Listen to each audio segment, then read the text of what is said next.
Bonsoir à toutes et à tous. Bienvenue à cette édition spéciale de Métro News. Une fois n'est pas coutume, on est spécial parce que c'est une journée de mobilisation et Georges Annen avec moi sur le plateau pour cette édition spéciale. Bonsoir Georges. Bonsoir Luckner et bonsoir à tous les téléspectateurs de Métropole. Journée spéciale de mobilisation, manifestation à travers le pays, notamment à Port-au-Prince, à Saint-Marc, au Gonaïves et au CAI. Une journée longue marquée par des scènes de violence. Mais les opposants n'ont pas eu la lettre de démission du président Jovenel Moïse comme souhaité. Oui, c'est un vœu pieux. Ils ne l'ont pas eu, les opposants, la lettre du président de la République, la lettre de démission, il faut le préciser, Luckner. Et ce qu'ils ont eu comme, disons, en tout et pour tout, ce sont des blessés, des casses et des arrestations. Retour sur cette journée en images. C'est une journée qui était mouvementée, comme vous l'avez souligné, Luckner, avec des temps forts. Lorsqu'on regardait les images à Pétionville, les affrontements entre manifestants et forces de l'ordre. Donc tout ceci, c'est pour dire que vendredi, aujourd'hui, 11 octobre, c'est la 4e semaine de perdu. Est-ce qu'on est parti pour une 5e semaine? Bon, jusqu'à présent, il n'y a pas d'issue. Et les manifestants voulaient avoir la lettre de démission du président Jovenel Moïse. Aujourd'hui, ils ne l'ont pas eu. Donc oui. Peut-être qu'ils vont continuer à la réclamer.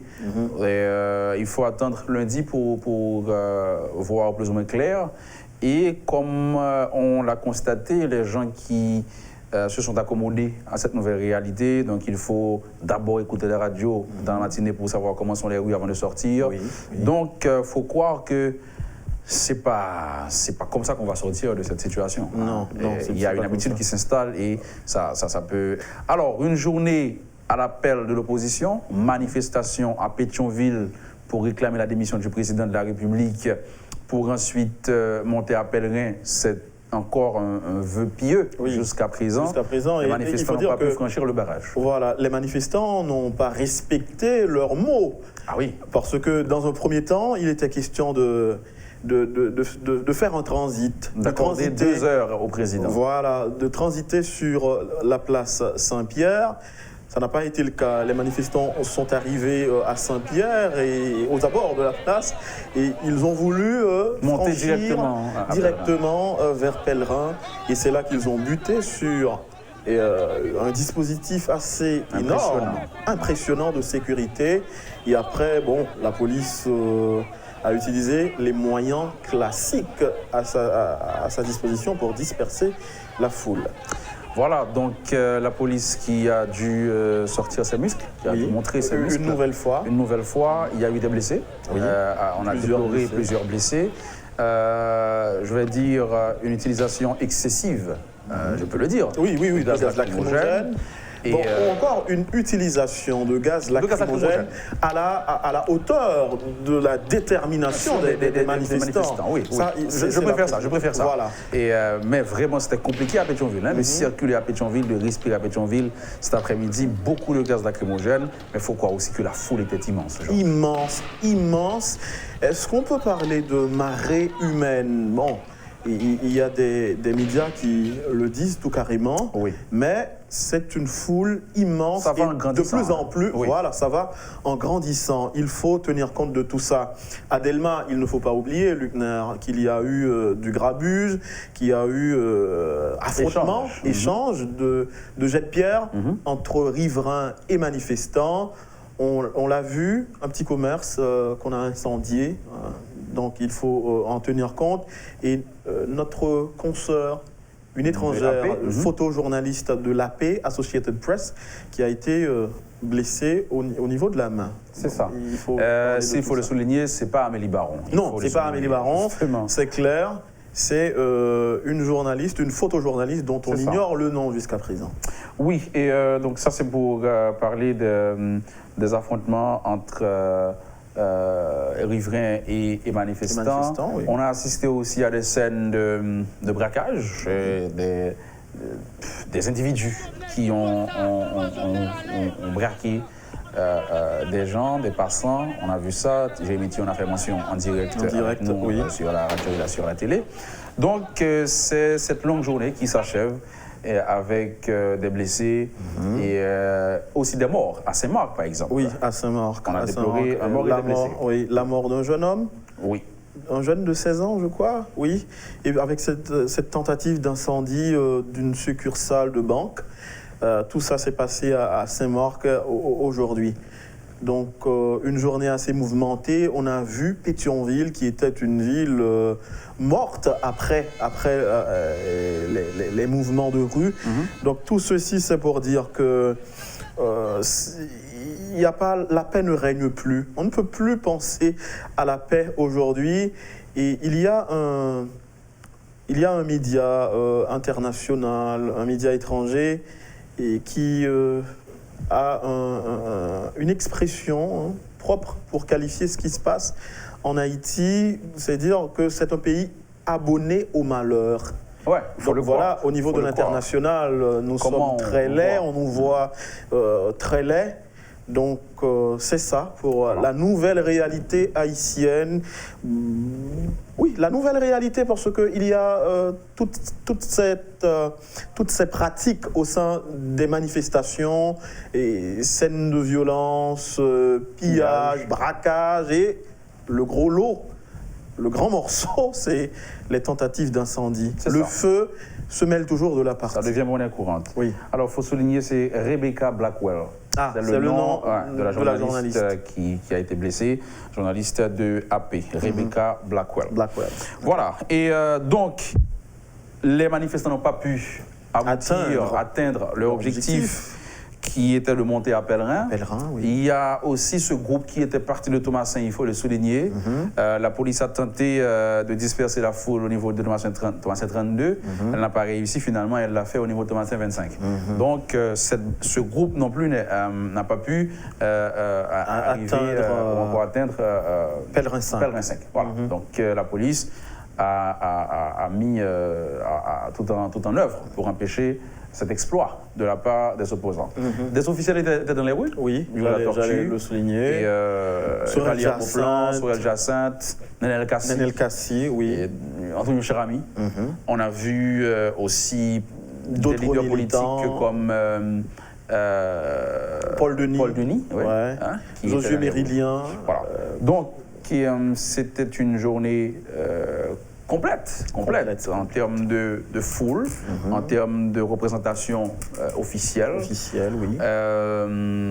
Bon, aussi avec ses lots de conséquences, des blessés, des morts à Saint-Marc. Et dans la ville d'Écailles, on a eu une manifestation pacifique dans un premier temps, mais au final, l'après-midi, la police allait justement utiliser le gaz lacrymogène et ça allait tourner au vinaigre. Donc voilà pour un résumé de cette journée longue. Qui n'a pas été comme vendredi. On a eu une manif plus pacifique vendredi avec moins de grabuge. En gros, c'est une journée qui en annonce d'autres. C'est ça. Parce que plus l'opposition avance vers son but, qui est avoir la démission du président de la République, eh bien, plus la foule grossit. Donc, on peut s'attendre à une 5e semaine de perdu, il faut le dire tout carrément, parce qu'il n'y a pas d'issue. Vous l'avez souligné, Luckner. Et 2 commissions qui se regardent pour l'instant, tout au moins en chien de faïence. La commission de l'opposition, André Michel, qui est un meneur, qui est un lanceur d'alerte, n'est pas prêt à dialoguer, il l'a dit, avec les membres de la commission présidentielle et les membres de la commission présidentielle qui, pour la plupart des têtes qui le composent, sont décriées. Yvan Paul, il est décrié par l'opposition, bien sûr. Et Reynald Lubéris, Jude Charles Faustin. Donc on les voit comme des trop proches du président de la République pour que les opposants acceptent de s'asseoir avec eux. Il y a ça comme réalité. Dans ce contexte aussi, il y a ces leaders qui font pas des menaces, mais qui incitent à la violence, qui appellent les manifestants justement à s'attaquer à des hôtels, à des zones. Donc il faut croire que plus l'opposition gagne en confiance, plus on va assister à des scènes de violence parce que la police va quand même devoir réagir et quand ça tend à dépasser les bornes. Donc, on est parti pour peut-être des jours plus sombre. Plus sombre, pour ne pas dire noir. Je voulais justement éviter de dire noir et avec beaucoup plus de tension. Voilà, je préfère dire ça. Et on va arriver à ce carrefour où le mot du président de la République ou un geste de la part du président de la République sera crucial. Tout à fait, parce que là, on n'a pas l'impression que le palais a encore la capacité, les reins solides pour tenir encore longtemps, puisque les gens commencent à en avoir ras-le-bol. Quand on est à l'hôpital, on ne peut pas trouver des médecins, encore du médicament. Quand on a faim, on ne peut pas sortir pour trouver à manger. Pour se ravitailler. Voilà, donc quand ce que vous avez en main comme salaire, comme argent, ne peut pas subvenir vraiment à vos besoins, donc les gens commencent à en avoir ras-le-bol.